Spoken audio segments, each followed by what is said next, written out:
Selamat malam, Dokes. Selamat malam semuanya. Salam bahagia untuk kita semua. Kita live lagi setelah 2 minggu ya. 2 minggu. Prei. Ini jam ya libur. Karena Dokes juga sekarang sibuk ya. Karo Bu Kusuma Oh iya, Wardani, terus nanti Pak Togok. enggak tokok. Pak Togok saiki Apa? nang Nederland arek. Oh Wes, iya, liburan. enggak, anake anake Mas Zen iku kuliah nang apa jenenge? Nyambut gawe pisan nang Oh, Nederland. Ono sing kuliah, ono sing nyambut oke, gawe. oke. Anake iku kececeran, ono sing nang Nederland, ono sing kececeran. Menanam benih di Iya, mana-mana ya. enggak kececeran anake Mas Togok iku. Ono sing nang Jerman, ono sing nang apa jenenge? Ono sing nang Belanda. Belanda. Nang Belanda iku cedek rumah sakitku gitu nang apa NKI. Oh. Oke, oke.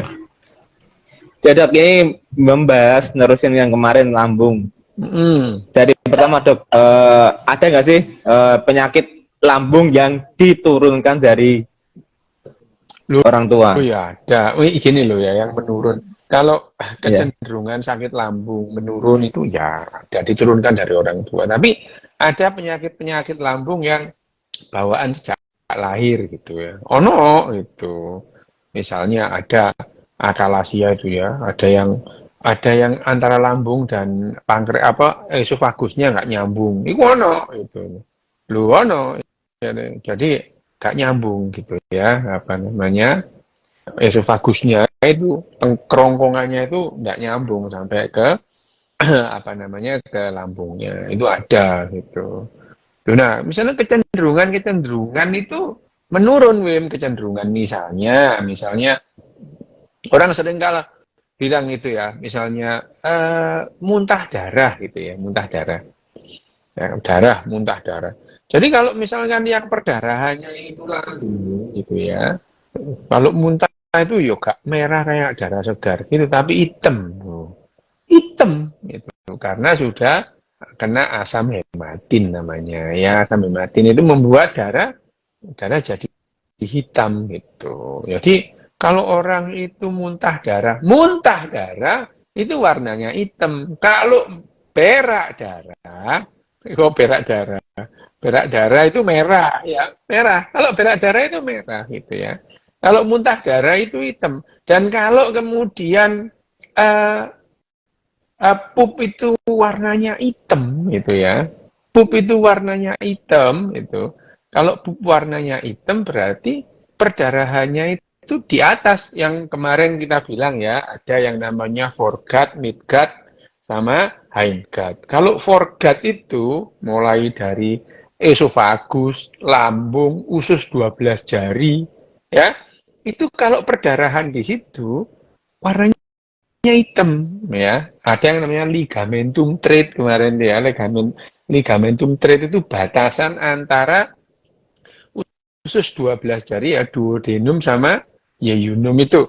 Nah, kalau apa namanya perdarahannya itu sebelum ligamentum thread atau di atas ligamentum thread itu, kalau tidak berdarahan di situ, kalau pup, beol, berak, warnanya jadi hitam kayak petis gitu, namanya melena gitu ya. Jadi melena itu berak yang seperti hitam kayak petis gitu. Tapi kalau beraknya itu merah itu ya, merah itu berarti di bawah itu, di bawah ligamentum thread, bisa di yeyunum, bisa di ileum, bisa di kolon, warnanya merah. Nah, kalau yang namanya muntah darah, biar warnanya hitam itu selalu yang namanya di bawah di atas ligamentum thread itu, ya itu muntah. Jadi bisa perdarahan muntah darah itu bisa perdarahannya satu di esofagus, di tenggorok kerongkongan gitu ya,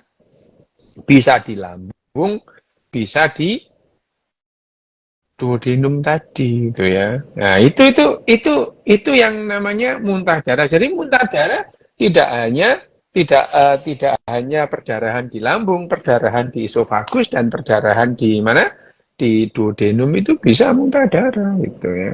Itu bisa itu. Nah, itu Itu nah, kalau kemudian muntah itu ya, warnanya merah keluar dari mulut, ya, hampir pasti itu bukan dari pencernaan, tapi dari paru. Ya, misalkan orang TBC itu ya, TBC itu bukan muntah darah itu, batuk darah itu ya. Jadi keluar itu ya. Gitu. Jadi kalau merah seger itu biasanya hampir pasti dari paru, tapi kalau dari pencernaan bagian atas warnanya hitam kena asam hematin tadi itu ya.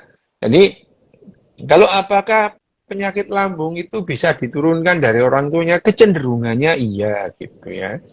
Kecenderungannya iya.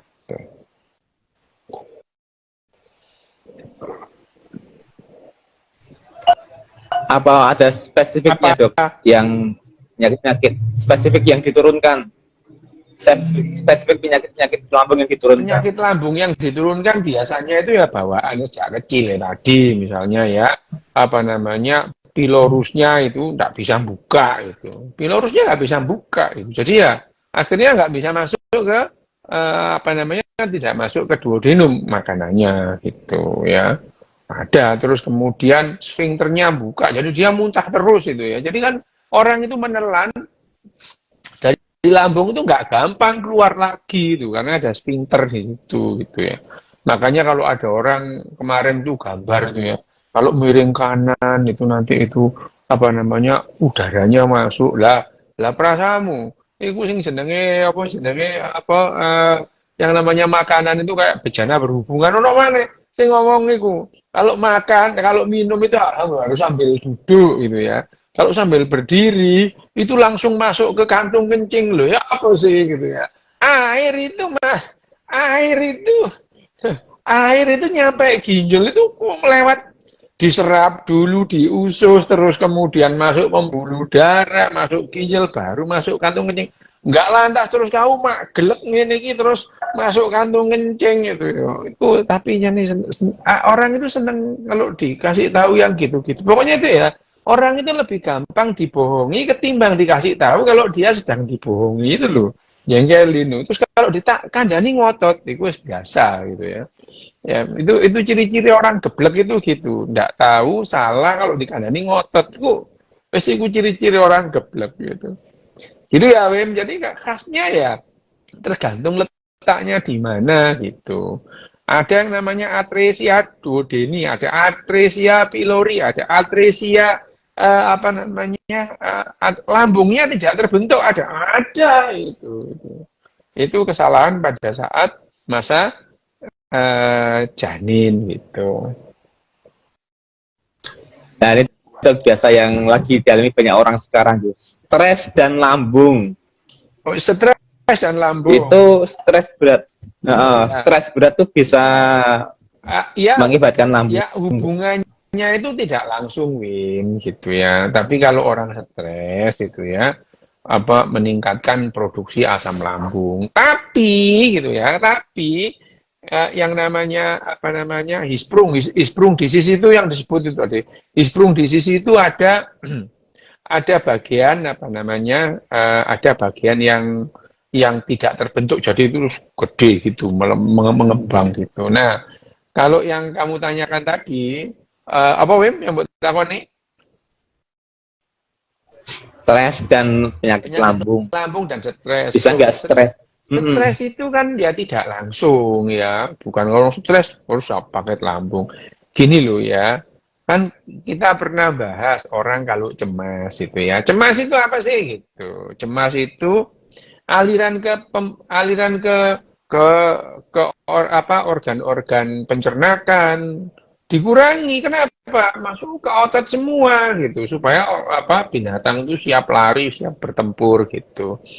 Ke alat reproduksi juga gitu. Nah, kalau misalnya orang itu stres berkepanjangan, loh ya, yang namanya pencernaannya ya pasti terganggu, berkepanjangan loh ya, gitu. Hampir pasti terganggu karena aliran darah ke situ berkurang, gitu ya. Nah, kalau aliran darah ke situ berkurang, ya ini apa namanya fungsinya juga jadi menurun. Di lambung sendiri juga demikian. Kalau kemudian stres, orang itu stres berkepanjangan. Sekali lagi ya, stres itu bagus gitu ya. Stres itu bagus. Yang tidak bagus itu kalau stresnya berkepanjangan. Itu ya itu. Itu yang jadi yang sebetulnya terjadi. Tapi ya stres jadi asam lambung gitu. Yo ya tidak langsung gitu, tidak berhubungan langsung. Hanya saja memungkinkan kalau orang stres berkepanjangan, asam lambungnya bisa terganggu, bisa produksinya meningkat, penyerapannya berkurang, bahkan yang terjadi itu adalah fungsinya jadi kacau gitu ya. Nah, ada orang-orang menghubungkan lagi dengan kemarin kita udah ngomong ya GERD itu apa ya. Orangnya ngomong GERD itu ya. Ya enggak kamu GERD. Ini GERD itu ya. Lah kalau sudah ketahuan sebabnya itu ya enggak GERD gitu ya. Tapi sekarang itu pasien itu datang itu biasa saya kena GERD tuh gitu. Loh, sudah iya, pasien itu ngomong datang ke dokter, "Dok, saya itu kena GERD." Loh, Bapak ini sudah periksa kemana? Enggak, itu. Bu, saya baca-baca loh, iku ya. Wong-wong iku nyari ngono, gampang men itu ya. Terus ya, iya, itu ya, itu. Nah, itu yang jadi persoalan sakjane itu sebetulnya itu jarang. Jarang sih hook sama apa?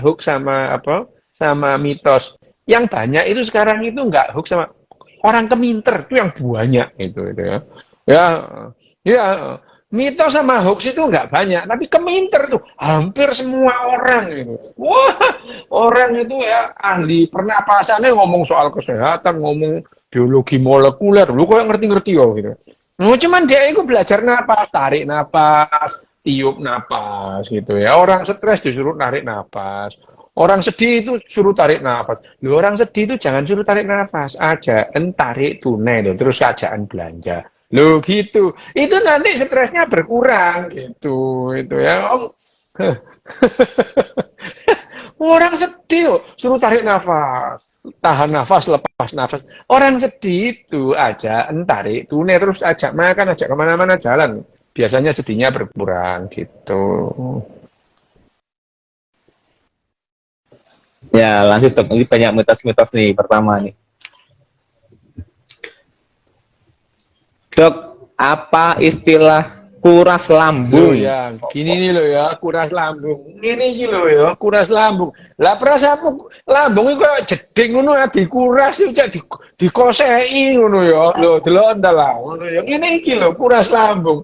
Lah yang namanya kumbal lambung, iya, misalnya ada orang kumbal lambung gitu misalnya orang orang mengalami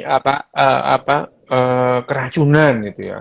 Keracunan Keracunan niku lho, keracunan apa minum apa namanya? Minum apa?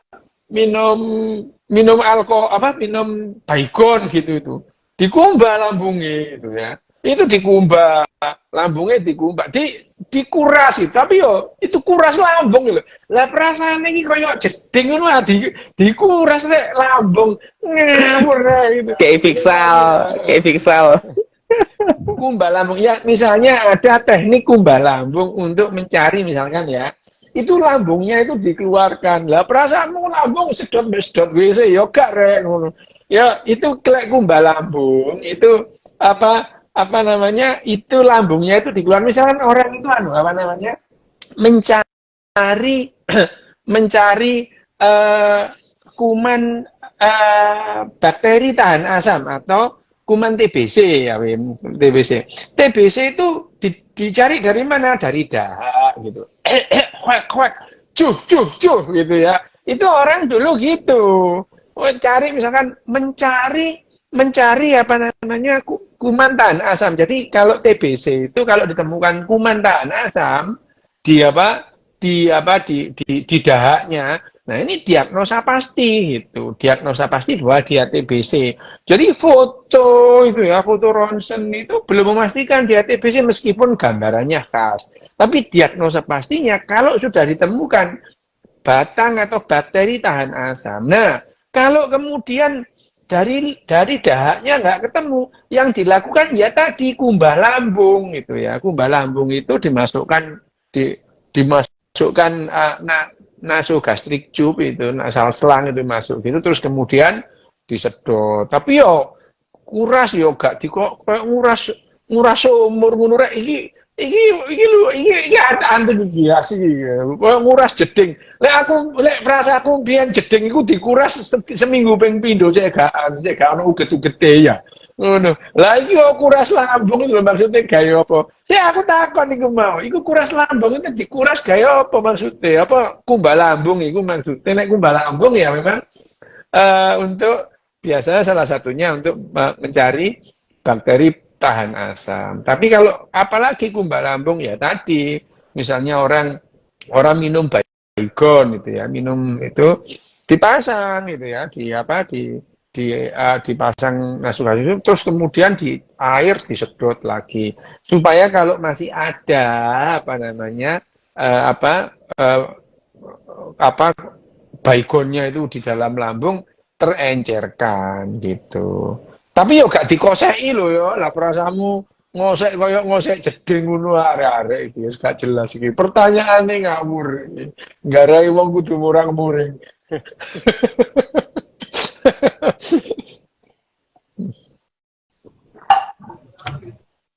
Soal makan sih, Apa Dok. makan apa? Nah, ini Makan apa, Wim? gitu mau. Iki loh. Apakah benar, Dok, saat makan sebaiknya kita nggak minum? Jadi kalau mau minum 20 menit setelah Ya makan. iku lho jare sapa kon iku? Saiki kon makan mbek minum Seret, lho, apa beda? Ya seret. ya kamu makan sama minum. Lah apa bedanya kamu makan sayur itu loh? Apa bedanya? Makan rawon, makan soto. Lah itu kan ya ada airnya. Lah apa kamu terus makan soto itu segone mbok telan dulu terus dagingnya terus lah apa kuahe. Bayangin aja kamu makan soto, Pak, pesen daging sama nasinya, kuahnya nanti 20 menit kemudian. Loh mosok ngono. Wah ya apa arek iki? Ya enggak gitu. Ya enggak apa-apa makan sambil minum itu. Yang enggak boleh itu makan sambil minum bensin. Lah itu enggak boleh gitu. Lah makan sambil minum ya enggak apa-apa itu. Bayangin aja soto, Pak. Soto. Pesennya nasi sama dagingnya. Kuahnya 20 menit lagi, Pak. Loh mosok ngono lah ya enggak ngono ya. Wah, ini pertanyaannya anti karo iki. Arek endi sih iku? Unik-unik, Dok, pertanyaan ini, Dok. Ini, Dok. Nah, ini, Dok, lagi, Dok, yang sering tadi ini, Dok. Lah ya iku mesti Nah, ono Dok, sing takon eh, dagingnya dhewe, bumbune dhewe terus mari mangan daging terus makan keluar. Ora keluar. Gede kabeh. Apa kan iku? Lho kan iku lapo? Aku mangan rawon. Sik dagingnya dhisik mari nu keluweke lho ya apa ya kan gak mungkin. Jangan. Tadi, Dok, apa nih mau secara medis apa pengaruh makan dan minum sambil berdiri atau duduk? Lho ya gak apa-apa sambil duduk. Yang berbahaya itu kalau kamu sambil jungkir balik, itu susah nanti itu. Ya enggak apa-apa kamu sambil duduk, sambil berdiri, berangkang juga enggak apa-apa gitu. Yang sulit itu kalau kamu minum sambil jungkir balik lah itu ya. Itu bisa tumpah ke muka ini gelasnya ya. Kalau sambil duduk sambil berdiri ya enggak apa-apa gitu. Iki pertanyaan iki kowe iki asli kok gawe judul iki mancing perkara kok iki. Iki pertanyaane aneh-aneh ngono. Sing mangan sambil duduk berdiri lah, berangkat lah, kayang lah gitu. Duduk di WC, Emang, Dok. duduk di WC enggak apa-apa. Kamu ya kalau di Jepang itu, kalau kedinginan cari toilet. Toilet di Jepang itu kalau musim dingin anget, bersih itu. Iya, teman, kok yo kelasmu ae kalah bersih ambek toilet nang Jepang tak kandhani ngono. Kelasmu kotor ngono. Nang Jepang itu toilet itu bersih. Sebetulnya ya gini, ngomong-ngomong soal toilet, ini tadi kan minum di toilet. Kalau minum air toilet itu yang enggak boleh. Kalau minum di toilet enggak apa-apa gitu. Kalau minum air toilet gila nih, Cuk. Ngono ya. Oh niki lho ngombe banyu toilet iki lho. Ya apa wae banyu WC mbok kokop. Nih, gini. Ngomong-ngomong soal toilet, toilet itu tempat yang paling bersih sebetulnya itu. Tempat paling bersih. Satu, jarang didatangin orang. Jarang didatangin orang gitu. Sekali sehari itu mungkin toilet paling didatangi berapa orang. Terus kemudian dibersihin terus, dibersihkan loh. Toilet itu dibersihkan itu ya. Diciram, dikasih apa namanya? eh karbol gitu ya. Itu bersih tuh. Jadi toilet itu kalau di rumahmu tempat yang paling bersih itu toilet itu. Tempat yang paling kotor tahu kamu? Mana? Tahu? Keyboard itu yo tanganmu, mari mangan opo, Oh iya. nggak pernah kamu bersihkan itu. Kalau dulu gagang teleponnya kena ababmu bolak-balik yo, kabeh wong ngomong gitu ya, itu nggak pernah dibersihkan itu. Jadi sebetulnya kalau diteliti itu, kuman yang paling jarang itu ya di toilet. Tapi lek kon toiletmu nggak mbok siram ya podo ae ya, itu gak disikat gitu ya. Toilet membersihkan toilet 1 bulan sekali lah, itu males iku ya gitu. Toilet itu dibersihkan itu ya tiap hari gitu ya. Itu jadi kalau misalkan toilet itu kamu minum di toilet, makan di toilet itu sebetulnya tempat yang lebih bersih daripada kamu makan di dekat sama keyboard itu.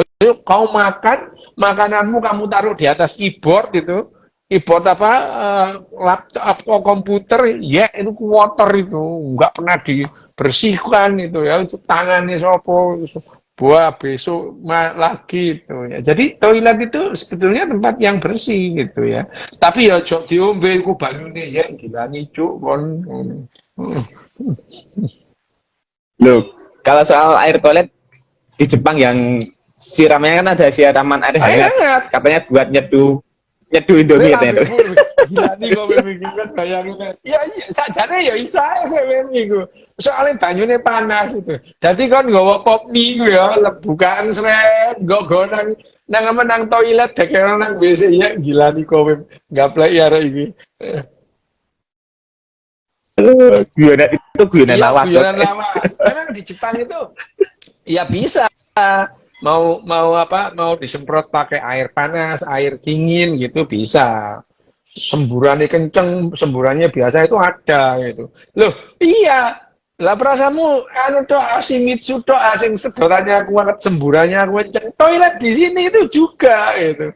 Loh, toilet itu ya di Jepang ini ya meskipun warung kecil gitu itu, toiletnya gede gitu. Toiletnya gede, anget, resik gitu ya. Resik banget itu. Jadi lek kon nggo pop mie ya gak apa-apa ngono, gawe bali toilet. Ya gila nih. Oke. Lanjut, Ya, lanjut dok, lanjut. Ini pertanyaan lagi. Soal itu yang punya penyakit lambung, apakah memang ada masalah dengan bau mulut dok? Emang bisa menyebabkan bau mulut. Jadi agak gangguan di lambung itu bisa menyebabkan bau mulut sampai yang namanya asam lambung itu bisa sampai ke mulut gitu. Ya bisa, tidak selalu ya. Bisa. Benar bahwa yang namanya gangguan di lambung itu bisa menimbulkan apa namanya bau mulut ya, bau yang nggak enak. Kalau baunya enak nggak apa-apa, misalnya kamu ngombe lengo wangi, ya mambu, tapi ambune enak, ngono ya, ngono. Kumur-kumur, mambu, tapi mambune mint, yo gak apa-apa, iki wis mambu, gak tau sikatan, gidale nempuk gitu ya, wis mambu gitu. Ya ono ya mambu iku ya. Nah, orang yang sakit lambung, misalnya lambung apa asam itu membuat bau mulut tidak bagus gitu ya. Tidak enak itu. Ya gitu. Ojo kan. Gak enak gue. oke. Jangan. Nah, ini dok lagi dok. Apa ini? Biasa dok. Ical itu loh, jadi poso mambu minyak kasturi. Minyakmu ngono. Ya, Yo cari ini. faktanya ora. Ambune iku sampai 2 kilometer kerungu ambune. Cangkeme wong sing gak poso yang poso. Apa organ Ini dok yang tanya dok. ada jamnya. Organ tubuh iya, itu iya. Itu Itu yang namanya sirkadian organ tubuh. Tapi sirkadian itu tidak persis 24 jam sebetulnya. Ya itu. Organ tubuh itu ya ada, misalnya itu sudah mau dibuktikan oleh Pavlov zaman namanya Pavlov itu. Kalau kemudian kamu itu anjing ya, anjing. Anjing itu kalau jam jam 9 pagi dikasih makan gitu, beberapa terus itu ya. Kemudian dilihat beberapa saat sebelum jam 9 itu uh, memproduksi cairan lambung gitu ya. Itu anjing gitu ya. Ya sama aja manusia juga gitu ya. Jadi ya tubuh kita itu mengikuti ada waktunya. Mengikuti apa? Mengikuti satu hari. Kenapa? Loh iya, orang evolusi kita itu emang karena hari gitu ya. Karena hari ya gitu sama gitu ya. Gampangannya gini loh. Apakah tubuh kita tuh bekerja sesuai ada jamnya? Iya gitu. Kamu bangun itu cara kerja tubuh bukan? Nah iya, itu bangun, tidur, itu juga cara kerja tubuh. Kalau misalkan ada orang yang eh, bangunnya itu jam 5, besok jam 5 bangun, besok ya jam 5 bangun gitu ya. Ya kecuali ada perubahan, biasanya tidur jam 9 malam, mendadak harus tidur jam 2 pagi gitu. Biasanya jam 5 nggak bisa bangun gitu ya. Itu yang namanya sirkadian. Tapi sirkadian itu nggak persis 24 jam, lebih awal, lebih maju sedikit beberapa menit gitu. Tapi ya karena kita itu mencoba teratur terus gitu ya, makanya ya makan kita jadi teratur gitu. Ra iso subuhan yo gak popong, gak iso kok. Kayak sing wingi ono wong ini. Ini dok, ini bapak saya pingsan. Oh ini stroke bu, ini tadi habis sembahyang loh yo. Makanya kita lah ojo sembahyang, kok stroke sampean ngono. Guyu wonge ngono. Loh, ini tadi habis sembahyang dok stroke. Oh ya apa sih pak? Ya makanya lain kali nggak usah sembahyang, saya nggak stroke ngono. Gak ada hubungannya pak sembahyang sampai stroke iku. Lah Jangan. iya, masa ngomong ini habis sembahyang, lah yang nggak ada hubungannya. Betul. Tapi benar ya dok, Apa? kalau malam hari lambung harus kosong katanya. Enggak, harus macam-macam ya kau. Ini loh, sing mengharuskan itu loh, sopo lah. Kau nek malam-malam harus kosong apa terus mbok kuras kaya kancamu iku mau dikuras lambung jane bengi-bengi kosong ini murai enggak. Kalau misalnya sebaiknya malam itu tidak makan, ya iya gitu. Tapi ya bukan harus makan juga nggak apa-apa. Kamu itu ya makan malam habis tidur itu ya nggak apa-apa gitu.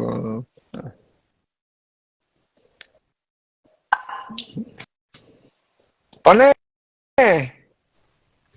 Makanan pedas dan kesehatan penyakit oh ya, lambung. ini makanan pedas itu memang eh makanan pedas terutama cabai ya. Cabai itu ada capsaisin ya, capsaisinnya itu yang membuat rasa pedas dan secara kimiawi dia itu bisa memberikan iritasi baik pada mukosa maupun pada kulit. Makanya ada orang kan itu pernah dengar kata wedangan, kan? Wedangan ini kena ini loh ya, kena cabai itu ya. Kulit itu kena cabai panas itu ya, itu wedangan, itu capsaicin-nya memberikan sensasi panas. Tapi sensasi pedas itu hanya di mulut. Tapi kalau di perut itu jadi panas juga, mulut sakit itu kalau memang itu peka apa rentan atau sensitif terhadap capsaicin itu ya, pedas itu ya. Nah, tapi ada orang yang nggak apa-apa itu ada. Aku itu misalnya nggak apa-apa mem itu. Tuh makan lombok tak petusi gitu. Loh ya pedes tapi aku nggak kepedesan gitu. Ya seneng pedas itu. Tak letusi lombok gitu tuh ya. Bahkan kemarin aku dibeliin jalapeno. Jalapeno itu lo kayak ini loh, kayak warnanya kuning merah kayak apa jenenge? Kayak paprika tapi kecil panjang itu. Wah, itu pedesnya ngalang-ngalai cabai rawit, enak itu, tak pletusi gitu. Loh, ya mungkin apa namanya mulut itu kayak mulutnya burung gitu. Jadi ya tahu itu pedes tapi nggak kepedesan gitu ya. Tak telan juga nggak perutku yang nggak sakit gitu. Memang, nah ini memang beda gitu. Tapi ada orang yang apa namanya ya ini memang itu cabai terpedas jalapeno itu. Jalapeno itu pedes itu masih ada itu masih ada masih sisa itu. Kalau malam-malam itu apa cemilanku ya jalapeno itu. Mulane lambene pedes. Oh, arek endi iku sing ngomong iku mau. Oh, awas yo. Apa mulai anake lek tuku lengo tak uber. Ngomong pating pecotot. Lah aku iku ngomongku gak pedes. Yo jeneng ngene kan biyen. Ya itu aja apa namanya? Kalau pedes itu terus kemudian bisa mengganggu lambung, iya, karena yang namanya pedes itu kan asam itu ya. Pedes itu asam itu. Pedes itu asam sifatnya, bisa ganggu lambung gitu. Itu ya. Ya tapi tidak semua, tapi pada umumnya emang orang kalau kepedesan atau pedes banget itu sakit perut itu, ya sakit perut. Ada yang dulu dikasih maknil gitu loh. Gue itu sakit perutnya sampai beberapa hari. Loh, ya kalau sudah gitu ya jangan dibaleni. Ngono. Mencane wong-wong itu ngono. Kapok-kapok Lombok, pedesnya hilang nyakot maneh. Ngono yo iku. Kapok Lombok itu kan gitu ya. Aduh, wis kapok itu pedesnya hilang ya mangan maneh.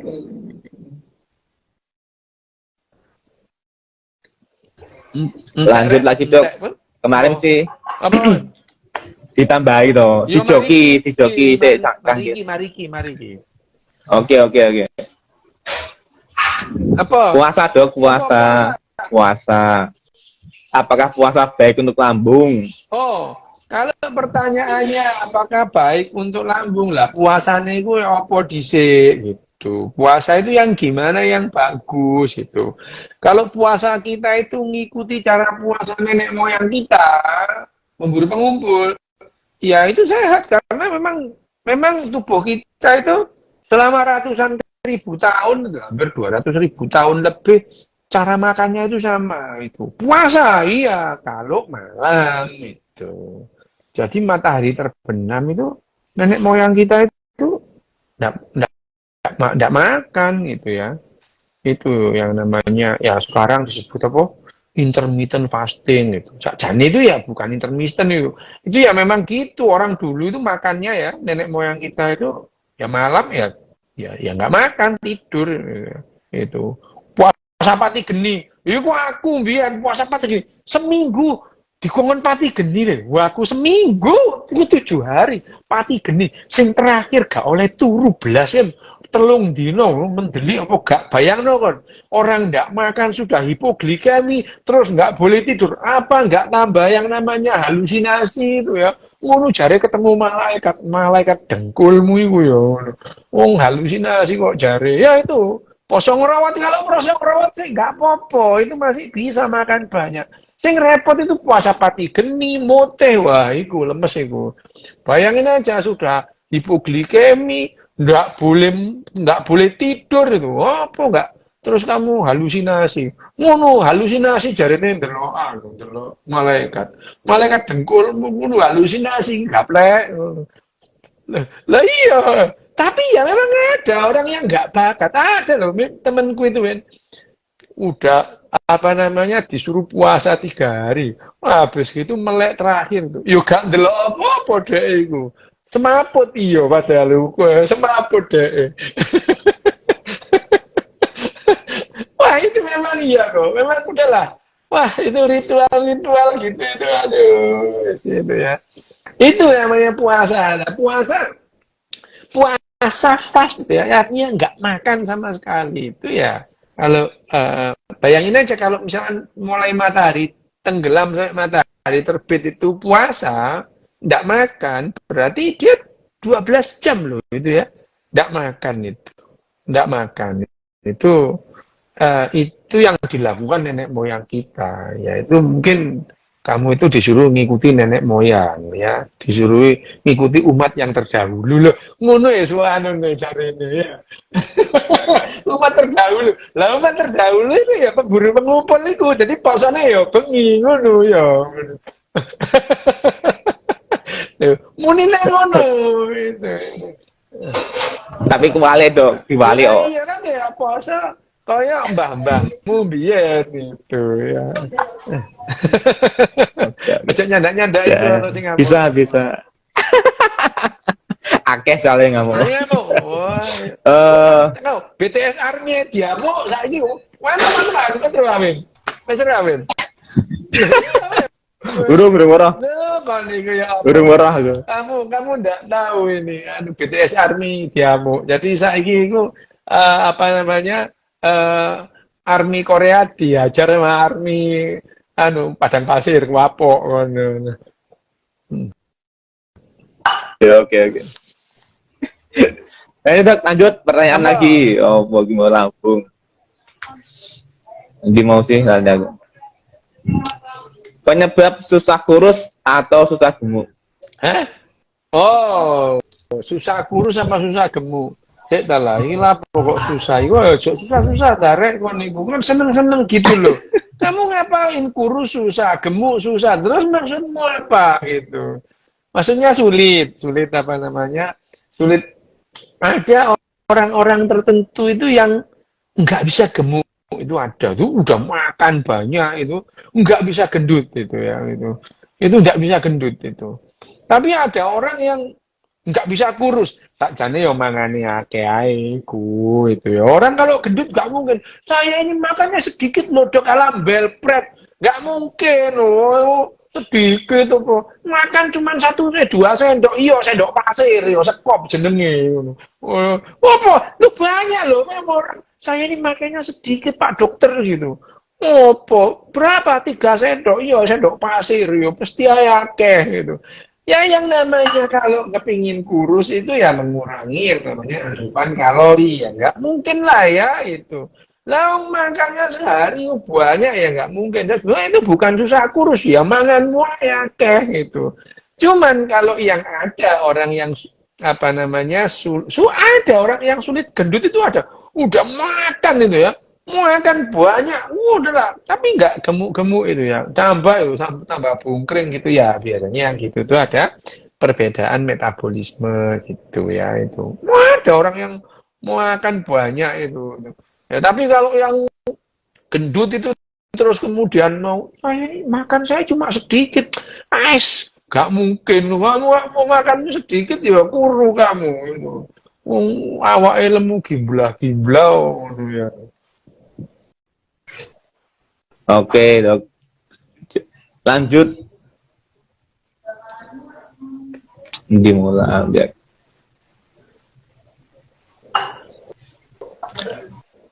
Masalah pendamping ASI dok. Apakah benar makanan pendamping ASI berpengaruh pada lambung anak-anak di bawah 6 bulan? Ya wis jelas kalau yang namanya berpengaruh pada lambung, kamu aja minum ya berpengaruh, ya ada pengaruhnya. Kamu kalau lapar makan jadi kenyang itu pengaruhnya ya sama ya kan. Misalkan di lambung perut misalnya kamu minum banyak pengaruhnya apa ya kelempokan ya wis jelas. Cuman kalau misalnya sekarang pendamping ASI gitu loh ya, misalnya pendamping ASI kalau udah 6 bulan itu ditambahi makanan-makanan yang lain gitu, apa bubur gitu ya, terus apa namanya sari buah gitu. Loh ya nggak apa-apa ya malah bagus itu. Lah kalau sampai 2 tahun kamu ngasih susu tok itu ya kurang gizi anaknya itu ya. Ya itu. Jadi ya sebetulnya kalau sudah 6 bulan itu ya sudah waktunya makanan bervariasi. Gedang. Yo gedang itu yo gak popong, tapi yo lek gedange ical biasanya bengkong iku gedale ical. Gedange ical. Iya. Jadi biyen niku yo wim biyen niku nek ono iki apa iki? Iki lemune arek iki ngono. Lek lanang iya susune cocok ngono jarine. Nek wedok gedange cocok ngono. Oke. Oke, oke. Dan. Lanjut dok lagi. Mau apa meneh iki?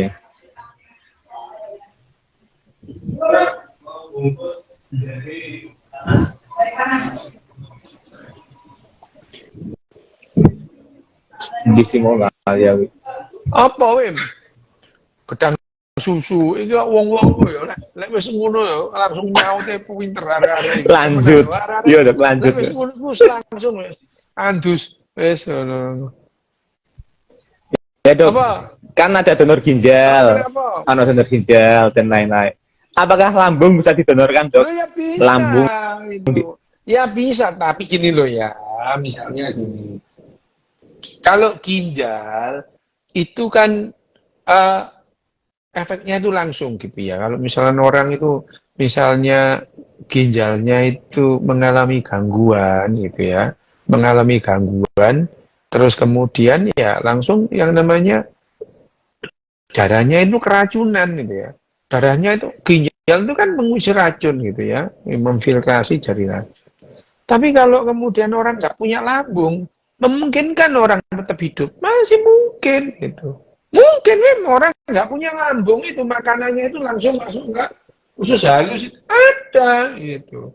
Masuk bahkan nggak lewat mulut dipasangkan lubang di perutnya itu ya ada gitu. Jadi ya, tapi kalau ditanya apakah memungkinkan donor lambung, tuh ya mungkin gitu.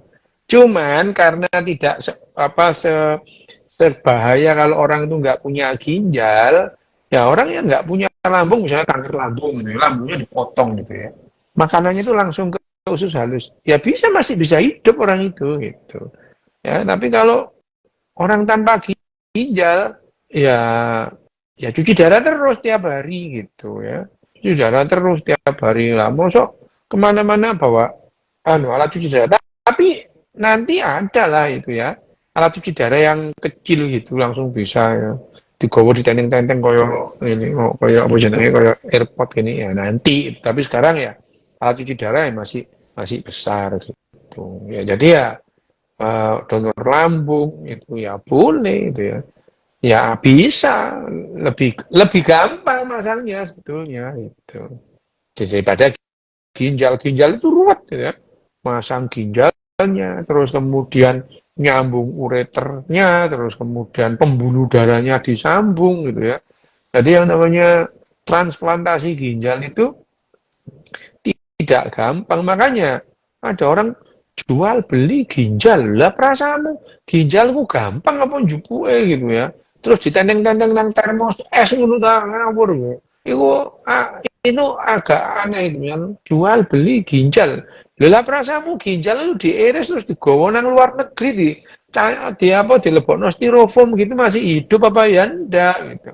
Bahkan orang yang misalkan transplantasi ginjal itu pasiennya itu bersebelahan gitu. Bersebelahan ini diambil di kamar operasi gitu.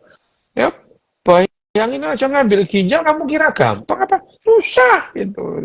Susah lah apalagi mempertahankan ginjalnya itu masih bisa hidup itu. Misalnya digowo, misalnya dari Gresik di Konang Malang, akeh mati ya iku ginjal itu ya itu. Mana Mem? Oke, soal obesitas dok. Apa obesitas? Kan kalau yang apa kayaknya yang susah diobati kadang-kadang ada cara singkat ya. Oh Operasi iya lambung itu. operasi bariatrik operasi ya dipotong lambungnya, bukan lambungnya, ususnya dipotong. Ususnya dipotong, lambungnya dikecilin itu ada itu. Memang memungkinkan itu, memungkinkan itu. Itu dulu ada berita anak di mana ya di Jakarta kok Tangerang apa Jakarta gitu, anaknya gendut gitu ya. Terus kemudian dipotong gitu ya, bariatrik operasi bariatrik dipotong. Nah, terus kemudian setelah itu baru dia itu rehabilitasi medik, fisioterapi untuk mengecilkan lambungnya. Nah, tapi ada berita anak itu apa namanya berhasil kurus karena aderai. Oh, beritanya itu setelah dokter melakukan tidak berhasil dan menyerah, akhirnya aderai bisa membuat anak itu kecil itu. Wah, antik itu. Jadi netizen itu jadi ajaib kok. Oh iya itu, Ica Tapi itu tahu namanya Arya itu. Itu ada itu ya. Itu operasi bariatrik itu. tapi tingkat keamanannya gimana, Dok? Wah, Loh kesuksesannya ya gini aman, loh ya yang namanya terjamin. kok terjamin gini loh ya yang namanya operasi kok. Oh ini kok joman jamin kon. Lah perasaanmu iki anu apa sebenarnya apa pegadaian ono jaminane. Ngene lho. Maksudnya resikonya Lah ya kecil, ndak resikonya kecil ini maksudnya. lho. Sebentar. Kon niku ojo ngoceh ae kon. Tak plester dulu kon. Ini loh. Yang namanya operasi itu dilakukan satu kalau ada indikasi. Indikasi itu cara apa namanya keadaan-keadaan yang memungkinkan dokter itu untuk melakukan sesuatu. Itu namanya indikasi gitu ya, mengharuskan. Ini harus itu namanya indikasi. Tapi operasi itu dilakukan kalau syarat operasi terpenuhi itu. Indikasinya ada tapi syaratnya nggak terpenuhi. Ya batal operasinya misalnya. Nih ya, anak gendut ini. Apa namanya? Ini indikasi dilakukan bariatrik. Kenapa? Sudah semuanya nggak bisa. Udah ini indikasi operasi. Lah operasinya dilakukan kalau syarat-syaratnya terpenuhi. Apa saja? Jantungnya memungkinkan dibius, ya paru-parunya juga, ginjalnya juga. Loh, itu yang namanya syarat. Jadi selain indikasi operasi, itu adalah kondisi-kondisi yang mengharuskan dokter melakukan sesuatu, itu yang namanya indikasi operasi. Dan yang namanya setelah indikasi, syarat operasi harus terpenuhi. Syarat-syaratnya apa? Ya pokoknya syarat bahwa operasi itu bisa dilakukan kalau, wah ini jantungnya kalau dibius langsung mandek ini. Ya batal operasinya. Atau terus kemudian ini kalau kena apa namanya obat-obat anestesi ini gula darahnya nggak terkendali. Loh ya batal itu. Terus kemudian ini trombositnya di bawah 50. Ya nggak boleh juga nanti dioperasi nggak berhenti-berhenti perdarahannya. Nah itu ya. Itu yang namanya indikasi dan syarat operasi. Tujuannya apa? Kita menilai indikasi dan syarat operasi itu untuk memperbesar kemungkinan operasi itu sesuai dengan yang diharapkan. Satu. Terus yang kedua adalah memperkecil resiko gitu. Tidak ada sesuatu yang menghilangkan resiko itu nggak ada itu ya. Itu enggak ada. Yang ada yang bisa kita lakukan adalah memperkecil resiko gitu. Enggak ada yang jamin kok niku enak menjawe gitu ya. Itu kan misalnya iya loh aku tuh sering digitukan itu. Pak ini misalkan Pak atau Bu ini bapaknya ini stroke atau Pak ibunya ini stroke harus dioperasi terus ini dijamin sembuh ya dok. Jamin aku yang jamin awakmu dhewe gak iso jamin bojomu. Saenake dhewe enakmu lek ngomong gitu. Wenteng lek ngomong ini dijamin sembuh lah gundulmu pamo aku jamin uripku dhewe gak iso jamin uripmu gitu. Nah, yang dilakukan dokter itu adalah memperbesar kemungkinan untuk satu mengurangi resiko kematian ya. Jadi operasi misalkan operasi pada stroke gitu ya. Pada stroke misalnya, operasinya itu satu memperkecil resiko kematian. Kedua, memperkecil memperkecil gejala sisa atau kecacatan itu, meminimalkan kecacatan. Itu tujuannya itu memperpanjang usia. Tapi kalau kemudian keberhasilannya lo ya ada misalkan stroke dengan tingkat kesadaran tertentu itu bisa diperkirakan ini kemungkinannya berhasil berapa persen gitu. Ngono ya itu bukan terus jamin lah perasaanmu aku ini pegadaian ambek kon jamin gitu. Koperasi simpan pinjam, Dok. Koperasi gak plek.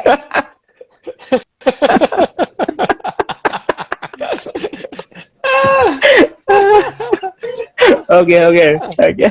Ya itu, gitu. Nah, tadi Dok, ini yang lucu Dok, ini Apa? apa Eh, olahraga, soal olahraga. Oh, Gimana di olahraga? Hmm, kenapa sebelum olahraga dilarang makan, Dok? eh? Ya, Pak?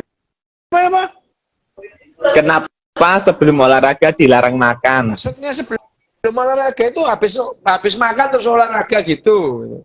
Lah iya kalau misalkan kamu ya misalkan sekarang mau lari cepat 100 meter terus kamu makan apa namanya nasi liwet 2 piring ya nggak bisa lari gimana sih gitu ya ya udah jelas lah itu ya itu ya iya pertanyaan jawabannya wis jelas ya ditakoni area-area iki ya bayangin aja kamu mau lari cepat terus makan 2 piring ya nggak bisa lari cepatnya gitu ya gitu jadi ya tapi kalau apakah boleh makan ya boleh aja sih makan apa makan permen gitu ya nggak apa gitu makan gula makan apa itu nggak apa-apa makan lemper dikit ya nggak apa-apa itu nggak ada keharusan itu tapi kalau misalkan ini mau pertandingan dari pagi nggak makan ya mati malahan gitu ya makan sarapan tuh nanti setelah itu 2 jam kemudian lari bagus gitu ya itu jadi ya mau olahraga itu ya nggak apa-apa makan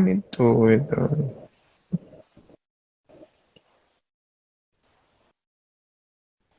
Mana Wim? Yo, saya Terakhir terakhir, ya. Dok. Wes oke. Jam jam songo soalnya jam Ya. songo. Oke, yo jam 09.00 ya. Jam 10 Wim nang kono Wim. Iya. Jam 10, sorry, jam 10, jam 10 ya, jam 10. Nang kene jam. Kebiasaan Heeh. kebiasaan jam 8 sih masalahnya. Oke. Oh, iya. Ini gimana?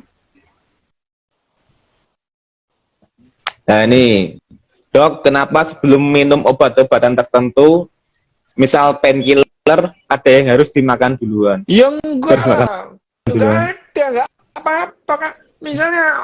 Misalkan ada obat yang sebaiknya diminum setelah makan, itu ada gitu. Tujuannya apa? Untuk mengurangi resiko efek sampingnya misalnya obat-obat anti penghilang nyeri atau rasa sakit itu pada umumnya hampir semua lah mengganggu pencernakan gitu. Nah, untuk mengurangi resiko efek samping itu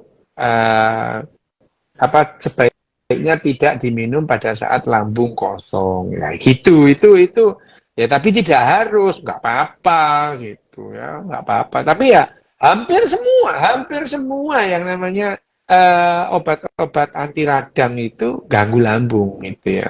Hampir semua gitu. Tapi ya gini loh ya, ganggu itu mempengaruhi itu kalau kita itu lambungnya sehat-sehat aja ya nggak apa-apa itu ya. Nggak apa-apa, tapi kalau misalkan ya memang sudah ada tukak peptik apa namanya? Ulkus ada boroknya di mana di lambungnya gitu. Nah, obat-obatan itu akan mengganggu. Wes, wes ya. Ya, wis. Selesai. Ya, selesai. Ya. Oke. Terima kasih, Dokes, untuk malam hari ini. Terima kasih semuanya. Salam bahagia untuk kita semua. Selamat malam minggu Oke. semuanya. Oke.